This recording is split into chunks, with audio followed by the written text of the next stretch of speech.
All right, today we are diving into something truly special. We're looking at the brilliant, totally handmade fishing techniques of a super passionate angler from India, a guy who goes by Fish Hunter Anwar. His whole method is this amazing mix of clever innovation and just pure river wisdom. You're gonna love this. Let's get into it. You hear that? That is the sound of pure, unadulterated success. That's Anwar, just filled with excitement as his reel, what he calls his machine, starts absolutely screaming. So how does he get to that incredible, chaotic moment? Well, we're going to break it all down. So here's our mission today. We're going to take what looks like a kind of chaotic, on-the-fly process and turn it into a clear, step-by-step strategy. We're translating his practical genius into something any of us can understand and, honestly, be inspired by. Okay, first things first, let's talk about the mindset. For Anwar, the work doesn't just start when his line hits the water. Oh no, his whole strategy is in motion way before that, and it all begins with a pretty serious philosophy about time and dedication. And this timeline, wow, it really shows you the kind of dedication we're talking about. Anwar is on the riverbank saying his morning prayers before the sun even thinks about coming up. For him, fishing isn't just a hobby you pop in for.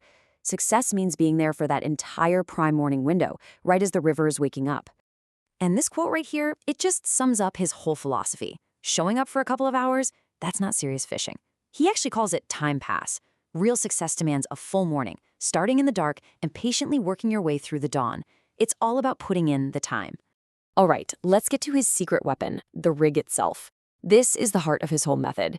It's a completely handmade tool designed for one specific purpose, to beat the challenges of his local river. You can't buy this off a shelf. You gotta build it. And just look at how simple these parts are. We're talking plastic balls, some standard braided line, a hook, and a little metal spring. These are things you could find almost anywhere, but he combines them in this incredibly clever way to create a seriously effective tool. Now, the first step is absolutely crucial. I'm calling it the 3-inch rule. Anwar is adamant about this. He says if that little leader line connecting the hook to the rest of the rig is any longer than 3 inches, the fish just won't be able to take the bait right. It's such a small detail, but it has a huge impact. Next up, he slides on that little metal spring that's going to hold the bait. And listen, here's another one of those key details. That spring has to be fixed tightly to the line. It can't slide around. Then he adds the plastic balls, and that's what's going to give the whole thing its float. And just like that, you've got it. The result is a homemade pop-up rig. Its entire job is to float, or pop up, and keep that baited hook dangling perfectly just above all the nasty weeds and snags on the river bottom. It's a brilliant, cheap solution to a super common problem. Okay, so we've got the mindset down and we've built the gear. But you know, a great tool is pretty useless if you don't have the right strategy. So let's look at how Anwar actually puts these rigs to work when he gets to the riverbank. I love this so much. Anwar basically throws a common fishing belief right out the window. You know, the one that says you have to cast to the horizon to catch the big ones. He's like, nope, not always. Big fish can be hiding right near the bank. So his strategy is to cover all his bases. He'll launch some rigs way out there, but he also keeps a few others really close in. But what happens if the fish aren't cooperating? Or maybe he's trying a brand new spot? Well, Anwar has a specific trick up his sleeve to turn the tide. It's a technique he calls charwai. So, what exactly is that? Charwai is basically pre-baiting. It's the simple act of tossing handfuls of ground bait into the water to get fish interested in one particular area.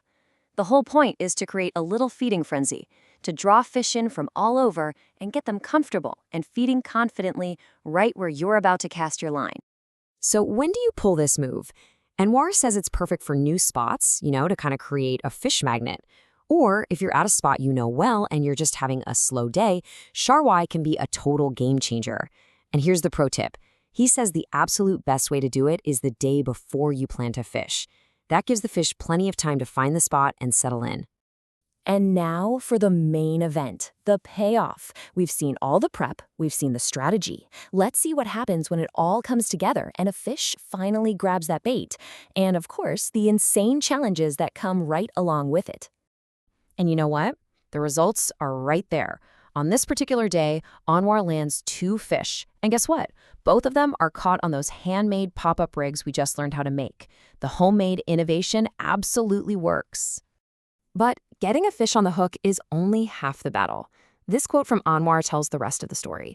He explains that even once a fish is hooked, getting it to the bank is this epic struggle because the river is just choked with weeds. Every single catch is a brutal fight against the river itself. This chart really tells the tale of his day, doesn't it? Yeah, he landed a couple of amazing fish, but he actually lost even more. At one point, he's got a fish tangled in the weeds for hours before he can get it out. Another one gets snagged and snaps the line. This isn't failure, though. It's proof of just how tough the conditions are, and it makes those two landed fish that much more impressive. So, as we start to wind this down, what's the big picture here? What's the takeaway? Anmar's method, it's so much more than just a clever rig. It's a whole fishing philosophy, and it's built on a few really solid pillars. This right here, this slide just sums it all up perfectly. It's not just one thing that makes him successful. It's the preparation, showing up before sunrise. It's the strategy, casting both near and far. It's that unbelievable patience to fight for a tangled fish for hours. And of course, it's the innovation to literally build the exact tool you need from scratch. Those four pillars working together, that's the real secret. And that kind of leaves us with one final thought to chew on. We live in a world of high-tech fishing gadgets and super expensive equipment.